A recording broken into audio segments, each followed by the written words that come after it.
খুঁজে ভেসে নে চোখের জন্য রাউন্ড ফিশ এনে দেবে। হ্যাঁ, রাউন্ড ফিশ এনে দেবো। রাউন্ড ফিশ খেতে তোমার ভালো লাগে?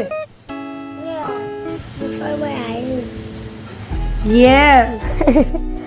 এই হচ্ছে সেই রাউন্ড ফিশ।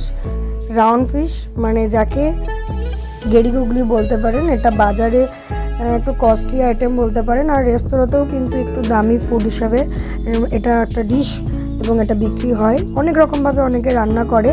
এটা প্রোটিন, প্রচণ্ড প্রোটিন সমৃদ্ধ, আয়রন সমৃদ্ধ, চোখের মাসল ডেভেলপমেন্টের জন্য অসম্ভব একটা ইম্পর্টেন্ট জিনিস। তো ছেলের মুখে শুনলেন, এটা বাচ্চা ও নিজেও জানে। তো এটা আমরা আজকে চিচিঙ্গা দিয়ে রান্না করেছিলাম। রান্নার শেষে এই ডেসক্রিপশন দেওয়া থাকলো। পুষ্টিগুণ আমি আর বলে সময় নষ্ট করব না, কারণ পুষ্টিগুণটা গুগল করলেই আপনারা দেখতে পাবেন। খুব সিম্পলভাবে রান্না করেছিলাম, বাট এটা ছাড়াও অন্যরকমভাবে রান্না করা যায়, বিভিন্ন রকমভাবে খায়। গ্রাম বাংলারও এটা খুব প্রচলিত একটা খাদ্য। আমরা আজকে রান্না করেছিলাম, আপনারাও রান্না করতে পারেন একটু সময় নিয়ে হাতে, এবং রান্না করে জানাবেন কেমন লাগলো আপনাদের খেতে।